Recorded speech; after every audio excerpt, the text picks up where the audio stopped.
Hello and welcome to today's video. So this time we've got another batch of vintage Penguin paperbacks from my collection that all need going through, cleaning and tidying up as best I can. So sit back, relax, and let's get to it.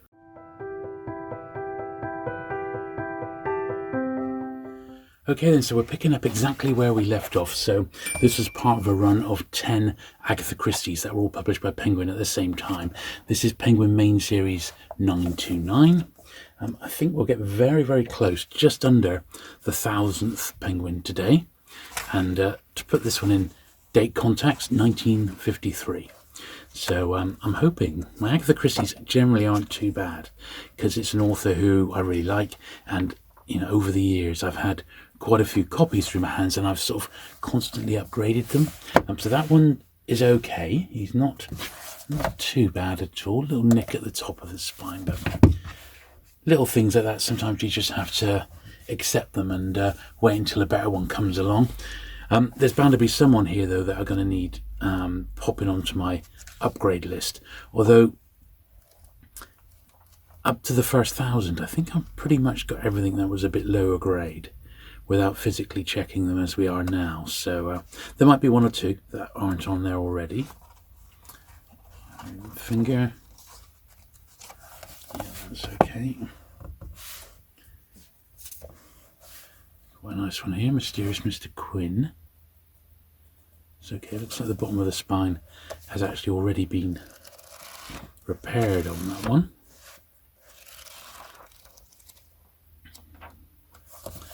That's okay. And what we'll do, we'll split these into about 3 stacks. Then I'll go through, once we've been through them all properly, and I'll give them all a brush then as well. No polishing today, sadly. Not with these particular books, as they are too vintage for that.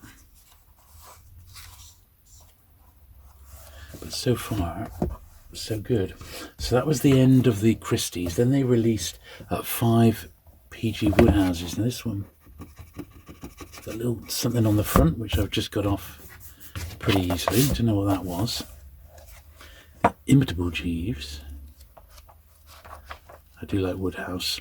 I'm not massively keen on these particular editions. Look at that, it's got a stray bit of binding there, so we'll cut that out. I think the Penguin that we're looking at now is absolutely fine, but the 60s ones, which we'll see in due course, they start adding this little black and white illustration on the front, which really to me doesn't seem to add much to the book, in fact, and I wish they'd just kept them all just plain typographical like that, in all honesty, but that's sort of just me. But that's actually a nice copy of that one. This one a little bit more the worse for wear. It's had a repaired spine. I mean, on the face of it, he's not too bad at all. But when you get to the nitty gritty, that would be one I would put as a possible upgrade. So 934, righto Jeeves. That's it could be much better than that. This one's nicer, 935, Code of the Woosters.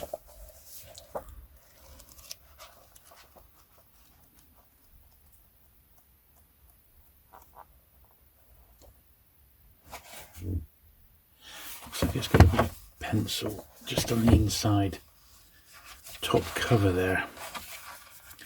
Looks like 8th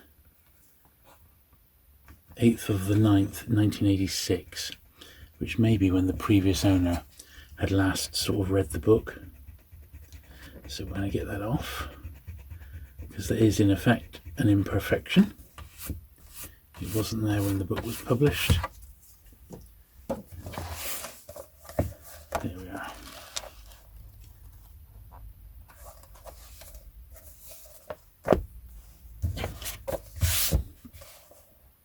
Leave it to Smith.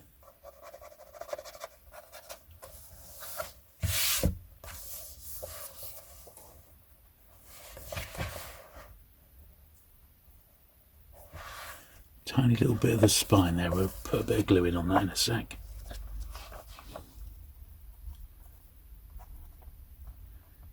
Turn it, it's okay. Just the smallest sort of hint at the bottom of the spine there.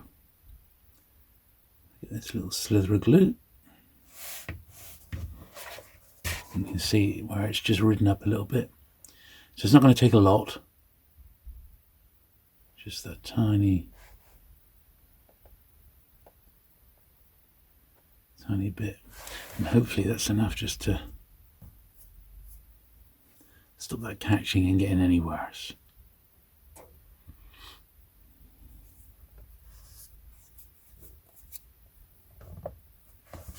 There we are. That's fine. And the last one of this little run of 5 was Big Money.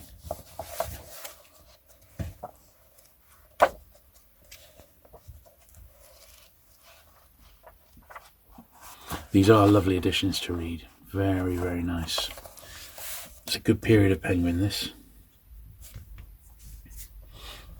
James Norman, The Night Walkers.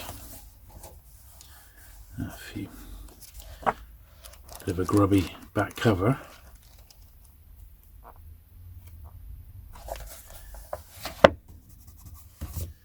Not much I can really do about that, sadly. It just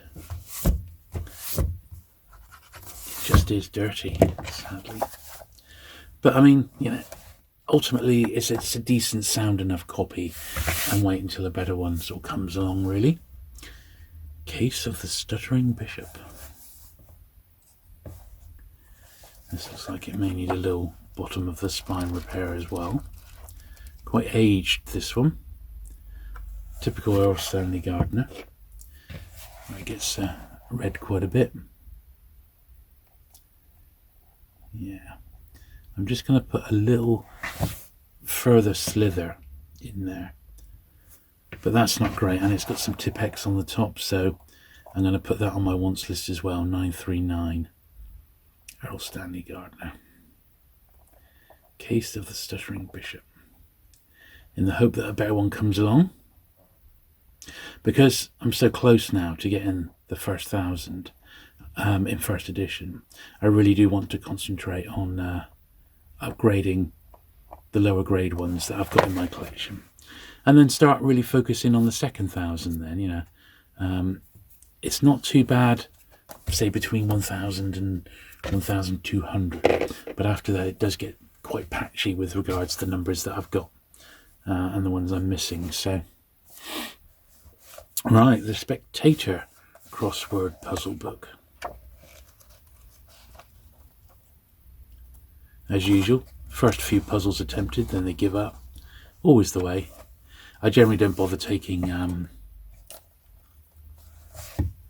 don't bother removing crossword puzzles if they've been started. Honestly, it doesn't bother me.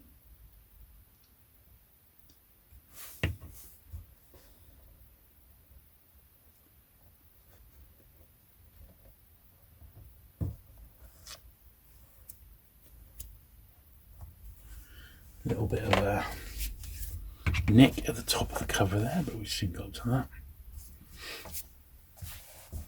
3 sisters flew home, Mary Fit.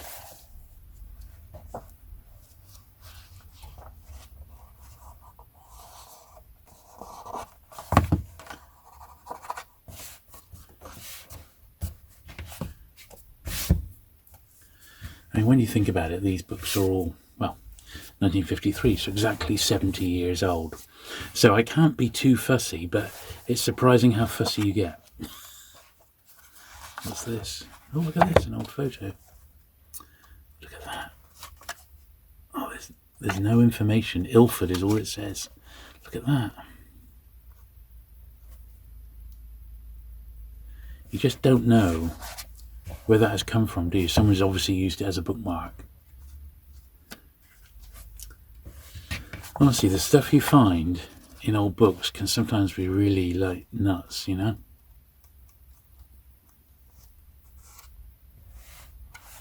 Okay.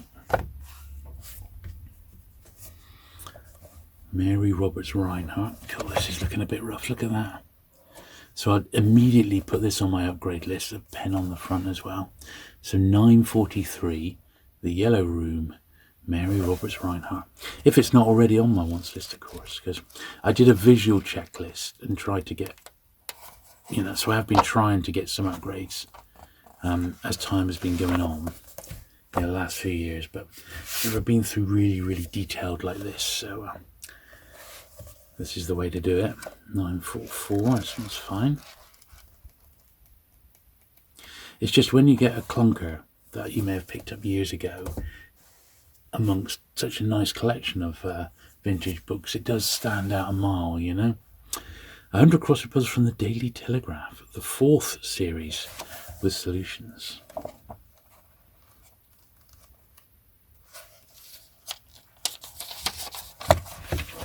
Crease up there somehow.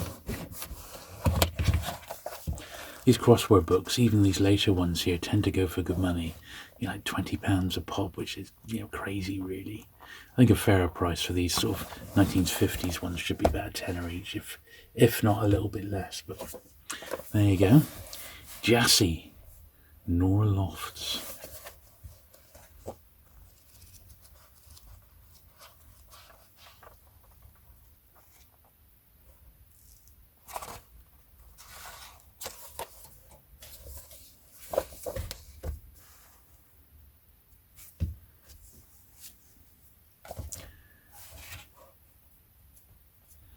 Another one that's going to need a little bit of a touch up at the top of the spine there.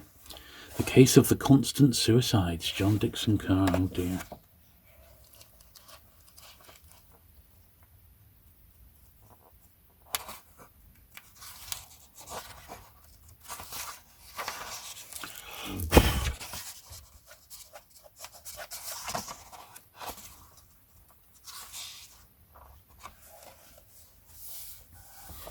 A little grubby, but we need to sort the top of the spine. Now, he's okay. It's okay. It's just not A1, should we say?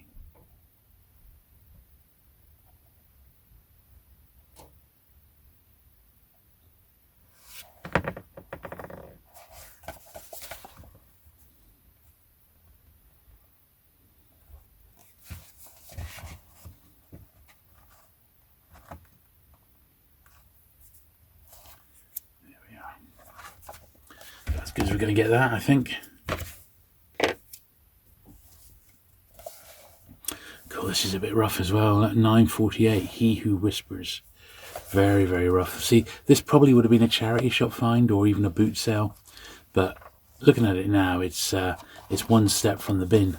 I mean, it really is on its last legs. So yeah, 948, He Who Whispers, John Dickson Carr. Stick it on your upgrade list. That is what I'm going to say to that one. Okay, so well, look, that's the first sort of pile done anyway. So what we're going to need to do now is give them all a brush. So I'll flip them over, and I'll need to rearrange the camera ever so slightly. Right then.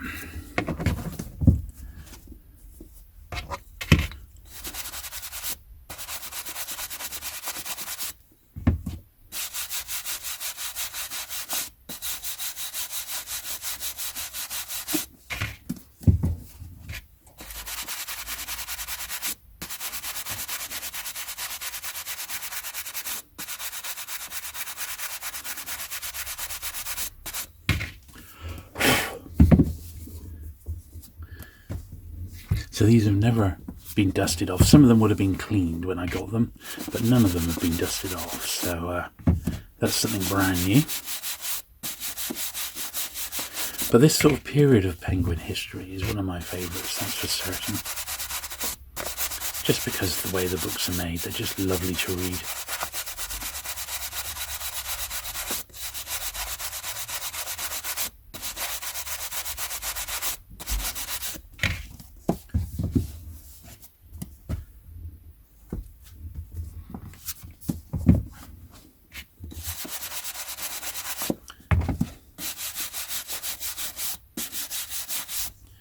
You can see, looking at there, that these 3 books, all published at the same time, all by the same author, but they've been stored in different places over the years, so they just different shades of dust and dirt on them.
Okay.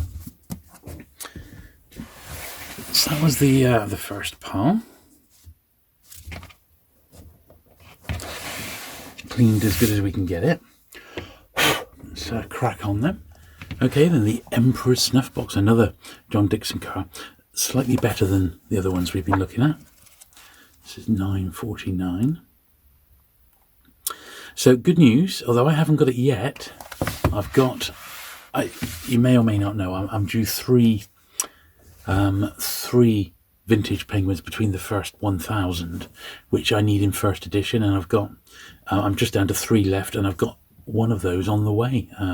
It's in the post as we speak, so I will very soon be down to 2, which will be fantastic. This one I've got in a bound hardback edition as well. It says the regular paperback.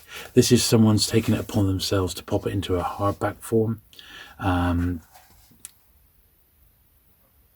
Probably from a lending library of some sort, usually on a ship or a oil rig sometimes. I don't know what BP stands for. BP 1063. Who knows? But I like little oddities like that. They're interesting, and when I come across them, and I've had that one for years, you know, I do keep an eye on it, and it's quite nice. Don't mind picking up the weird and the wonderful. This one's got a bit of pen residue where the price hasn't been fully rubbed out.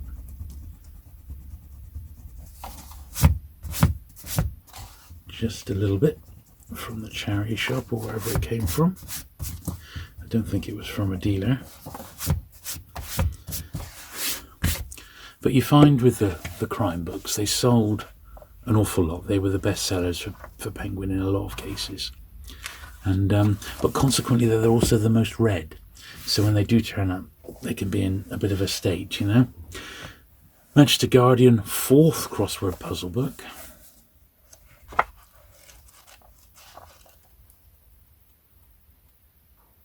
That's in nice shape.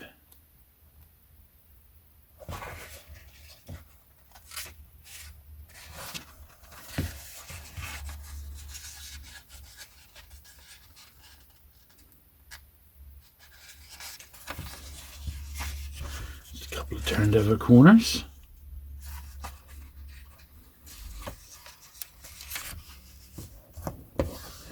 There we are. Case of the Counterfeit Eye.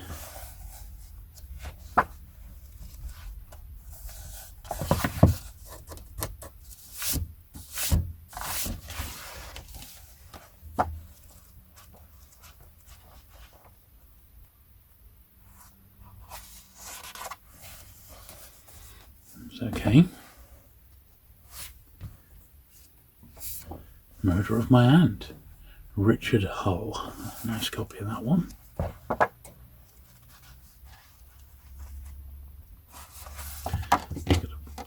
a pound right in the corner there. Thankfully in pencil there, so no problem getting it out.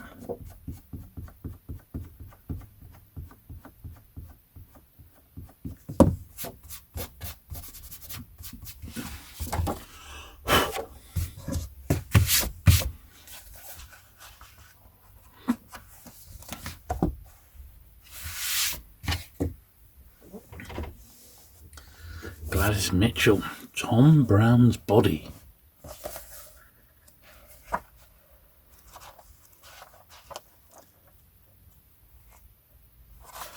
Another one actually, £2.50 in the corner there.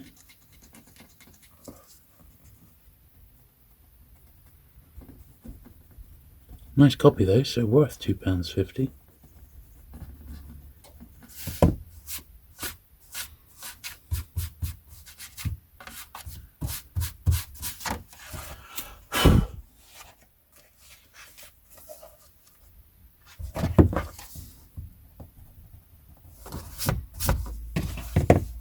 Yeah, nice copy of that one. Evil in War. Excellent. Edmund Campion. Excellent. I am planning to do Evil in War in vintage paperback in the next couple of months, but I'm actually missing a few of the later ones, so I need to get those first before I can do it justice. But very interesting author. Another one I've got coming up is Josephine Tay in vintage paperback. That should be quite a good one. 4 English tragedies. This is in the red, which is for plays. The red binding. Big thickie as well.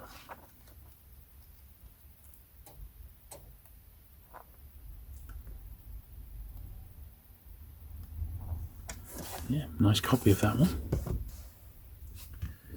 Now, the purple for poems, essays and poems and miscellaneous.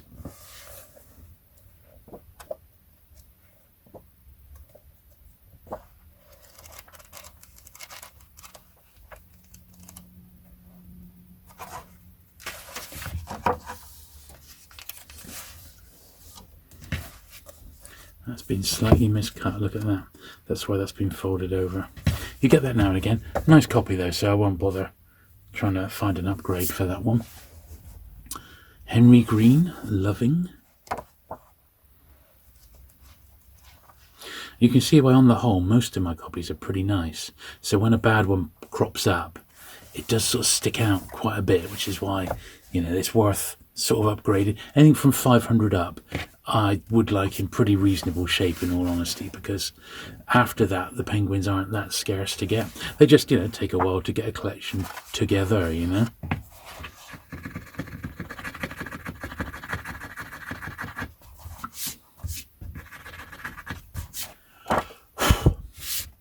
Bit of black, whatever, I'm not sure in that one.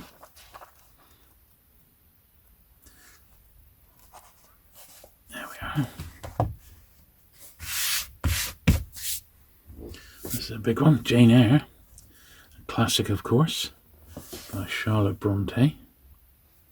And it's funny, the classics, the true classics, something like Jane Eyre, in penguin form, are actually quite sought after.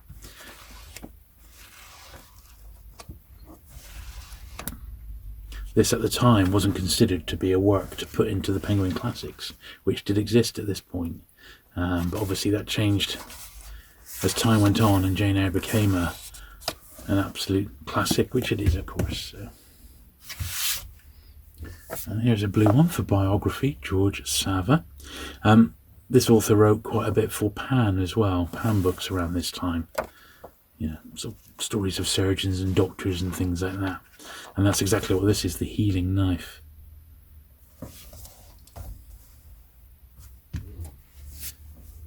Dorothy Baker.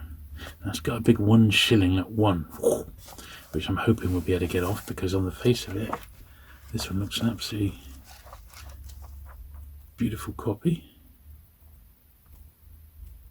It is. So see if we can get that one off, the 1 shilling. Because that wasn't there when the book was published. It's been put on as the book's gone through a second-hand stall, possibly.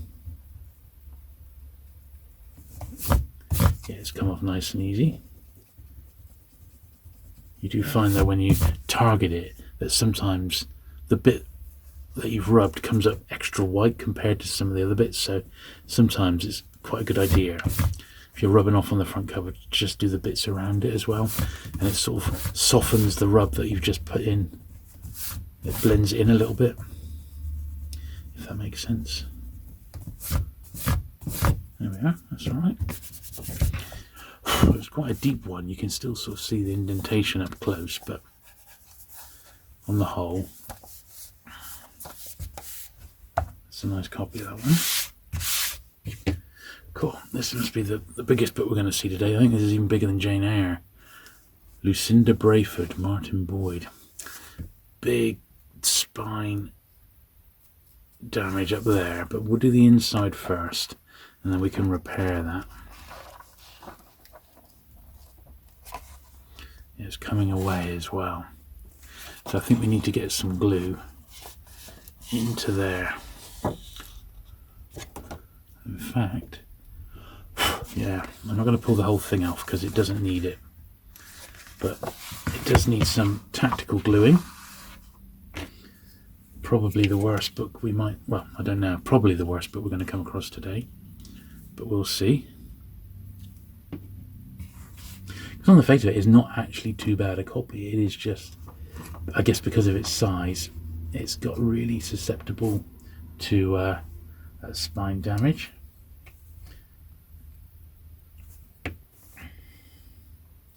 So we get this bit in first of all, because that's what first alerted me, like so.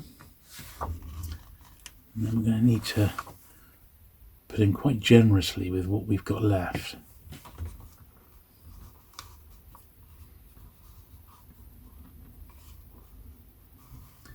And I do want to make sure it's the complete length of the spine here. But using this little screwdriver is actually a good way of doing it when it's like this, because you can't really get the glue stick in there. If I had some bookbinder's glue, I could potentially use like a brush rather, and paint it in and apply the glue that way. But this Pritt stick, which is, you know, it is just a paper glue.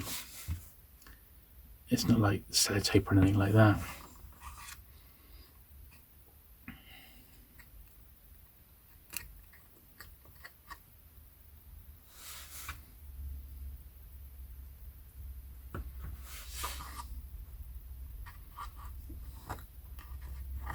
So I'm being quite generous because it has come away completely.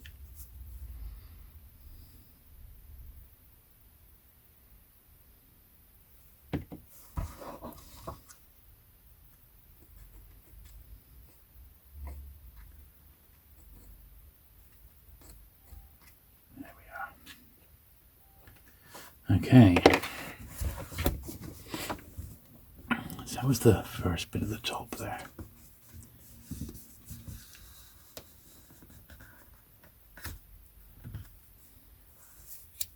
So it's definitely not going to be perfect, but it is going to be as a presentable copy as I'm likely to get until a better one comes my way. But you do find with Penguin, thick Penguin books, perhaps more so than, say, thick Pan books of this period, they haven't really survived very well. So just in my experience, let's do a couple more before we do our next brush down. Another one with a little dot on the front that we've scratched off. The Case of the Borrow Brunette. Once again, a big author, you know, Errol Stanley Gardner, and the book has been read several times, got quite a bit of spine roll on it, and looking slightly the worse for wear. Oh, I should make a point. 962, I'm going to put that one on my upgrade list. So 962, Lucinda Brayford by Martin Boyd, upgrade required.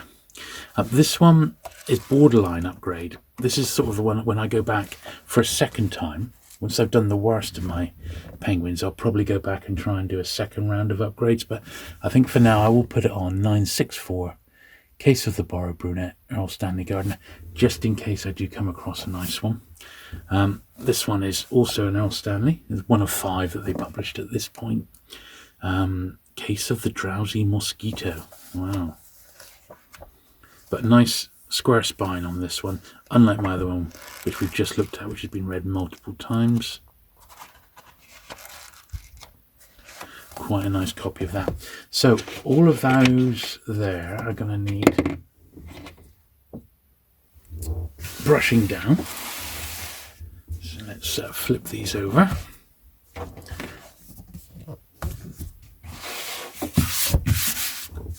Like so. Right then.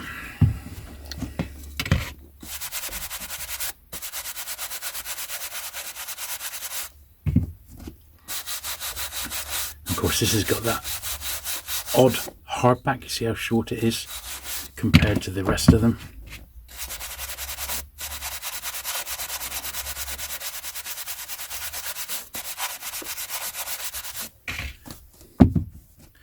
Now, the other thing I have thought about, since I've got I'm virtually there on the first 1,000 now, is I might start picking up some of the reprints with different jackets.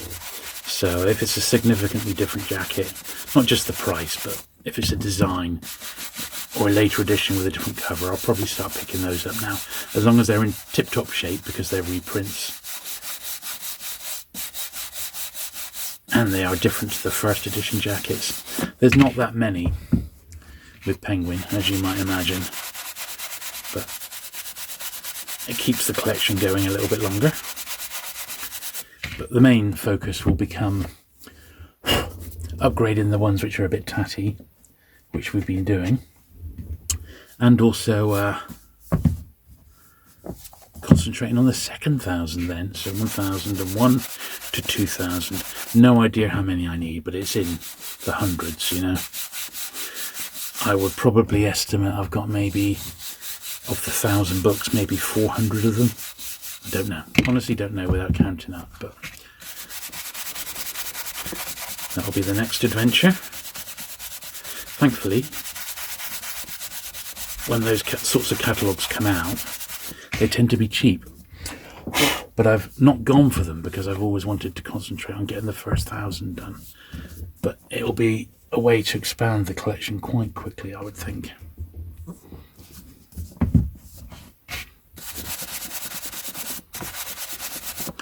I do know a friend of mine called Andrew who's got the first 3,000 odd, 3,000 and a bit before ISBNs came in. But it does take up a lot of space in his front room, but it looks fantastic, as you would imagine.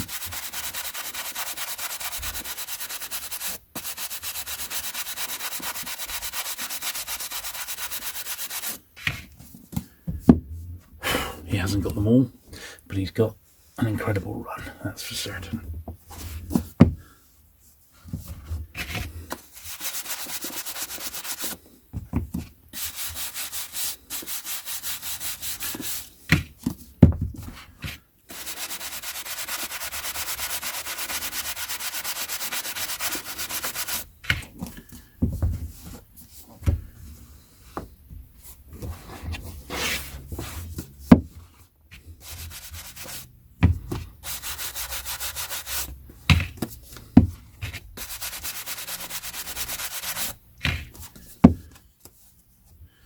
There we are.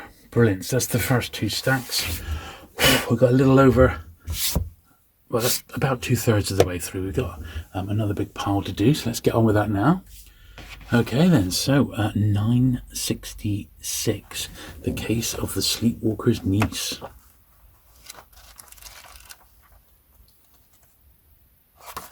A few bits of pencil in this one. So what does that actually say?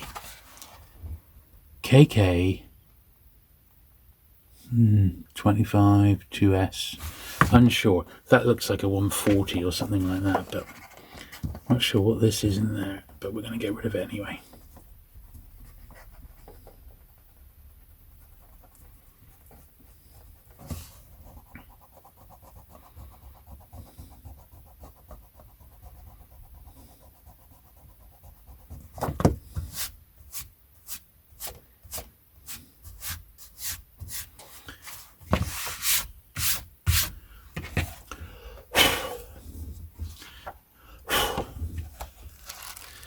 Published loads of Earl Stanley Gardner around this period, didn't there? Can't believe so many came out. There's another one. The DA Takes a Turn. And Pam were publishing quite a bit as well. So once again, it may be an author that would be worth doing a little dedicated video on. Earl Stanley Gardner in vintage paperback. I do like doing those author-focused ones. And this one's much more worn compared to the other ones. Typical crime title, really. It's been read and reread multiple times. Yeah, it's got some pen and stuff in, so not great. So 968, Murder at My Sleeve. What a great title. Earl Stanley Gardner. So that's on the old upgrade list, and that's for certain. Monica Dickens, One Pair of Feet. I think you just sort of see the start of those like little illustrations. This is the similar sorts of ones that they put on the Penguin books, and I'm just not that much of a fan of those particular sorts of illustrations.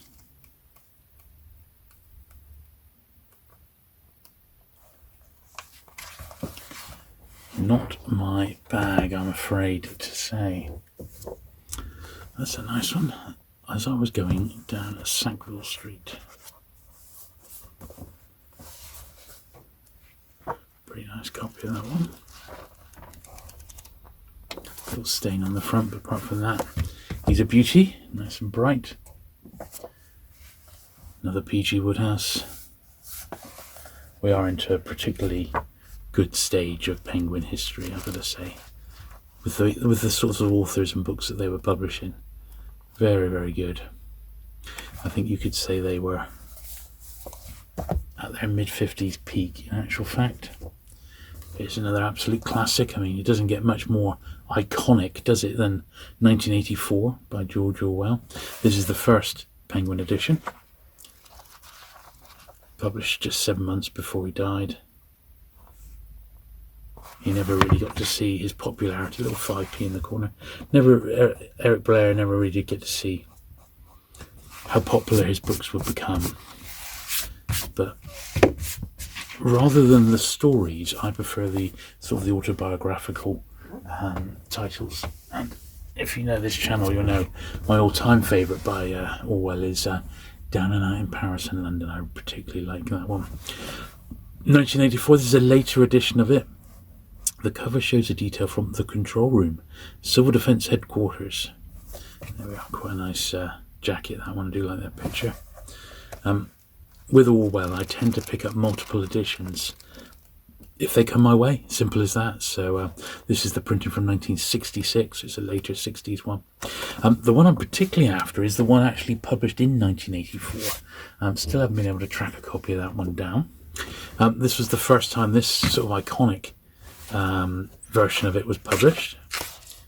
Yeah, 2013. So 10 years old, this one now. With the blacked out jacket. The actual title is sort of raised, it's embossed onto the cover. So that's another edition of it. And I've got a couple of thin ones as well, just little, what were these? Penguin, the 99p, Penguin Great Ideas, this was. Little excerpts and politics in the English language. Once again, it was Great Ideas, just a little booklet. So they're with just alongside my Orwell collection. Nicholas Blake, The Case of the Abominable Snowman.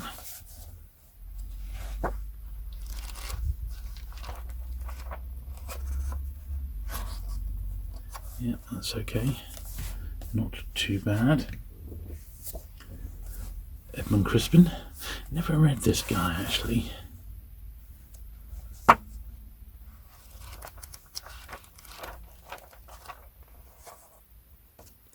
Yeah, that's alright as well. Nicholas Bentley, The Floating Dutchman. It's got a bit of cover foxing. Apart from that, it's a nice copy of that one.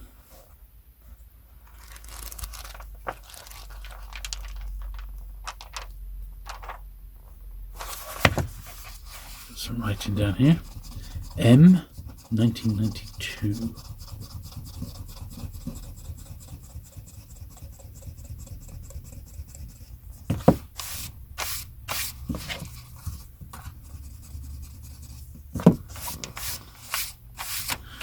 And at the top here, 2 shillings.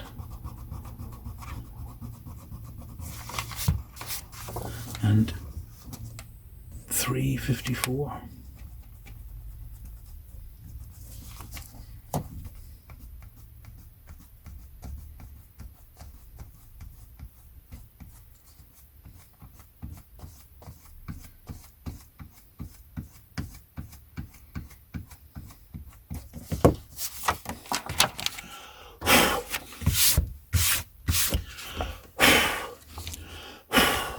There we are. Blimey, all that writing in that first page there. Else, a rather nice copy of 1975. Rex Stout, Red Threads.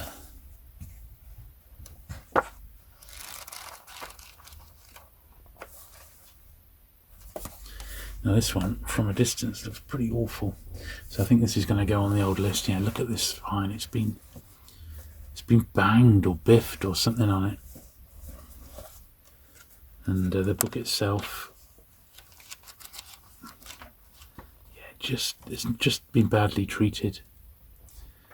Not what we want, is it? So, Death of a Doll, Hilda Lawrence, 977. Yeah, it's just been well read, I think, you know, is the best way to describe that.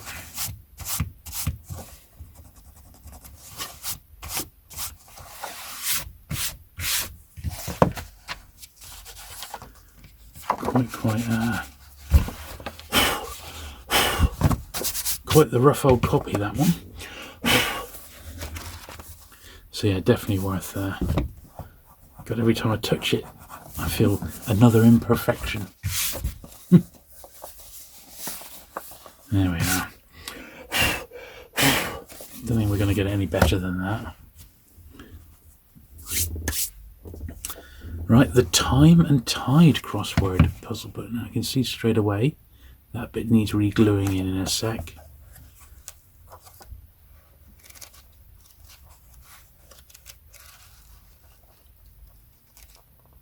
Yeah, same old again. The first few puzzles, at least I thought the first few puzzles were attempted. Maybe I just hallucinated that. Yeah, it doesn't look like any of them have been attempted, so that's quite nice. But that definitely does need sorting out. So it looks fairly straightforward. Just a case of whacking in some glue into that little bit there. So that's what we shall do.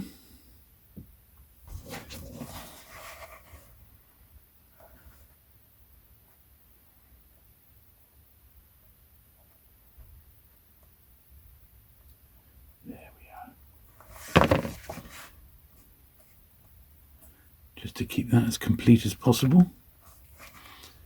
That won't be on my wants list, not unless I get lucky and just come across one in the wild, because it is, after all, a crossword book. And they're just functional, you know.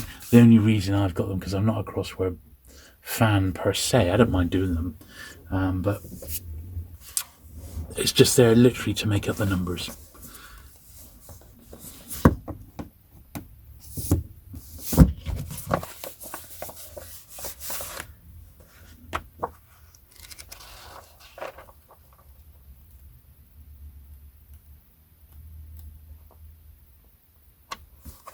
Okay, that's quite nice.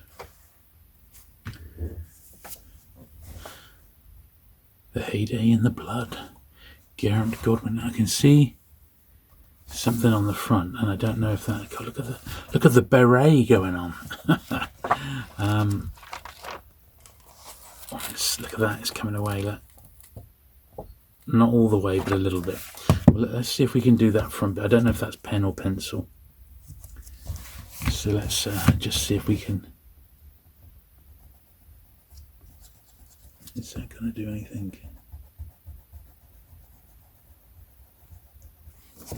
No,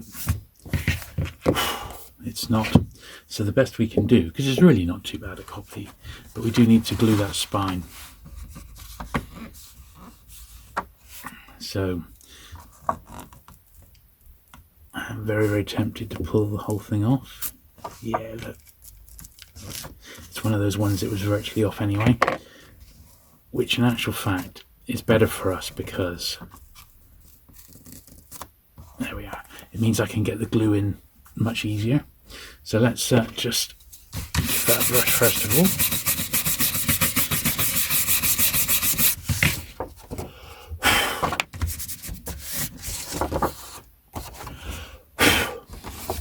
There we are. That'd be the shortest book in history, won't it?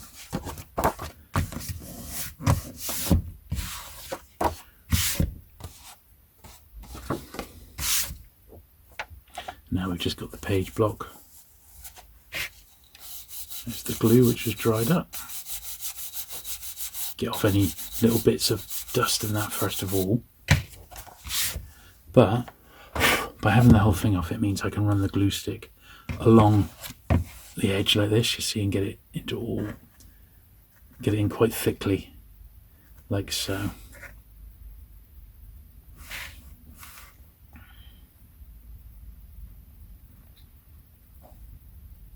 So it's actually on quite thick.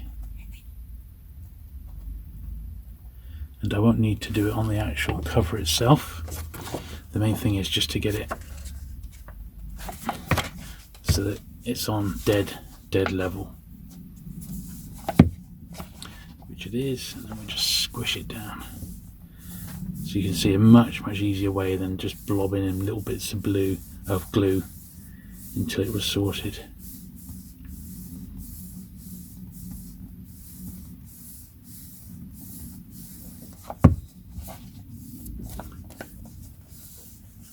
There we are. Lovely. Now I won't brush because we might as well go through, because I've only got about another half dozen or so left, so we might as well just go to the very end and then we'll do a final brush down.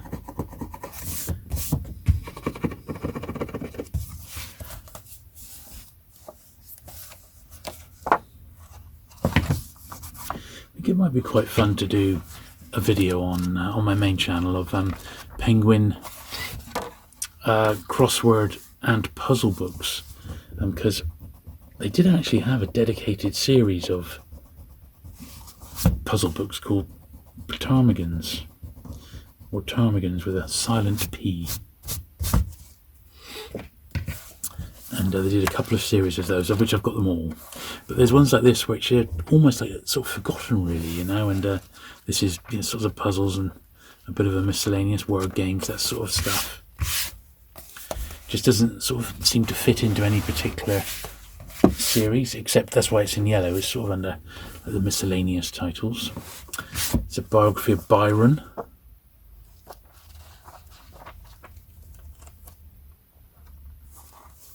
That's okay.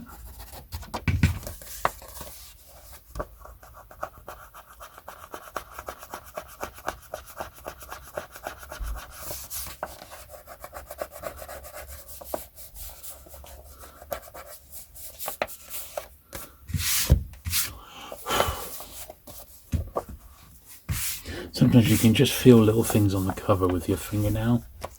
Now this Famous Trials number 4, this is highly foxed.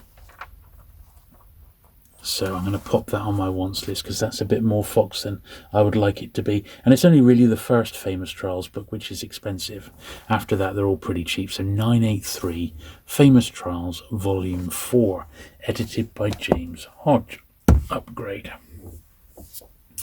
Here's a beautiful copy of a classic book, Nancy Mitford. Look at that. Love in a Cold Climate. What a beauty that is. Ooh. Tiny little bit of foxing on the back there. God, if only they were all like that, eh? Wow. What an absolute beauty. Look at that. Gorgeous. Mint and red, you could say. Now another couple of Woodhouses. Blandings Castle.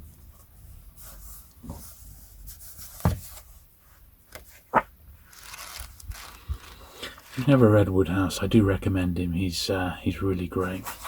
Now this one's quite interesting. This has got a little bit of writing on the inside cover here.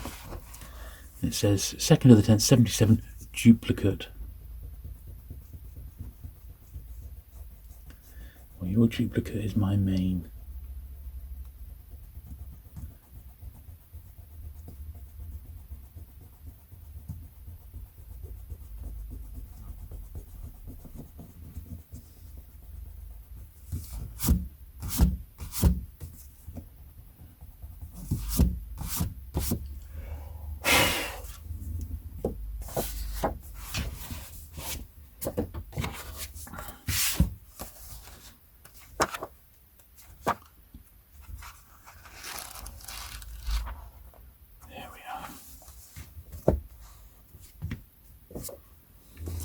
Look at the Bodkins. 986. This one's borderline, but he's okay. He's okay. None of the Woodhouses are that difficult to get, but because it's Woodhouse, people do collect them. Even just the Penguin editions are collectible, even though I don't think they're the best to read nowadays. I think the ones that Vintage stroke Random House put out a few years back.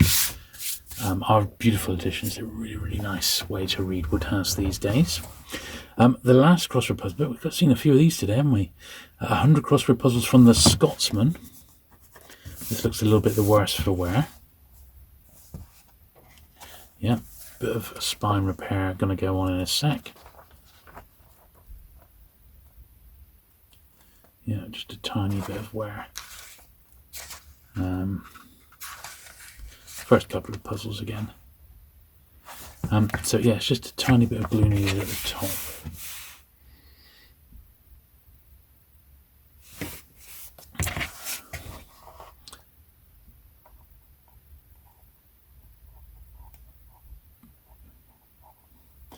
That may be enough, to be honest.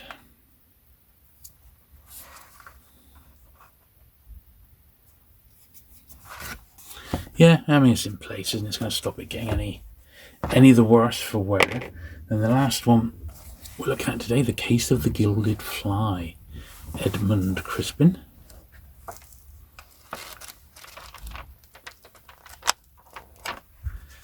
Yeah. 1954. So all the books we've looked at today have been from 1953, 1954. So the last stage is we need to give this latest batch a brush down. There we are. So I suppose we ought to talk about next week. So what we've been doing, I've got the next couple of months worth of cleaning videos all sorted out. So there'll be this penguin video that we've just done. Then we're going to go through and do some more hardbacks. Then we've got a pan paperback video. Then I think we've got my collection of Judge Dredd graphic novels. There's quite a lot of those to go through and clean. That'll be a single video in itself. I've got quite a lot of Judge Dredd graphics, probably maybe 100 back to the early 80s. So they're all going to need cleaning off and polishing. That'll be quite a good video, I would think.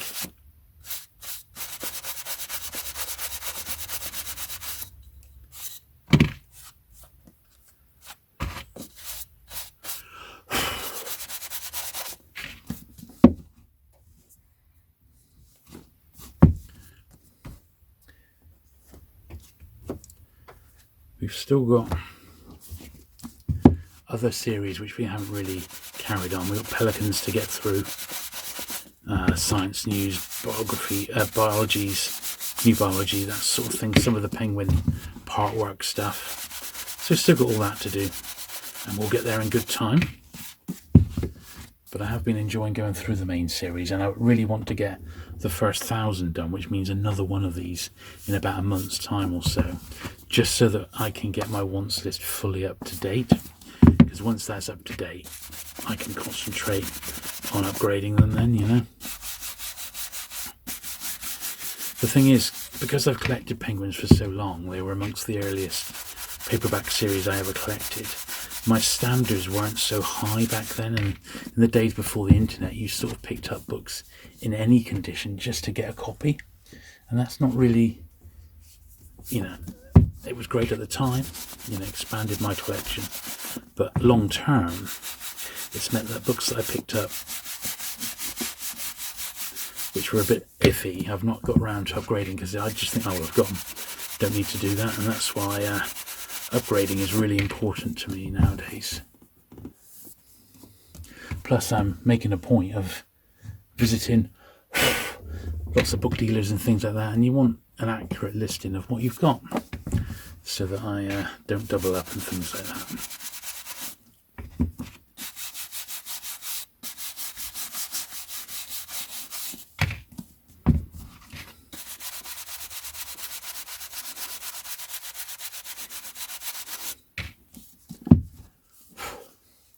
But anyway, I hope you have enjoyed this week's video. If you have, do please give it that thumbs up. Hit the subscribe button if you've not already. Do please share the videos if you can, it always helps. Twitter, Facebook, Reddit, places like that. Fantastic to grow the channel. If you're after more dedicated cleaner videos, obviously over on my main channel, of which I always put a link to it at the end and in the description below. There's lots and lots more book-related content for you to enjoy.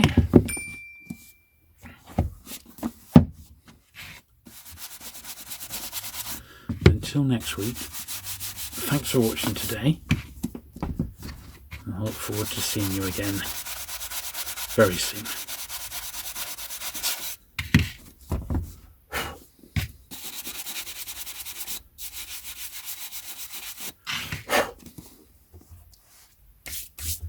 Bye.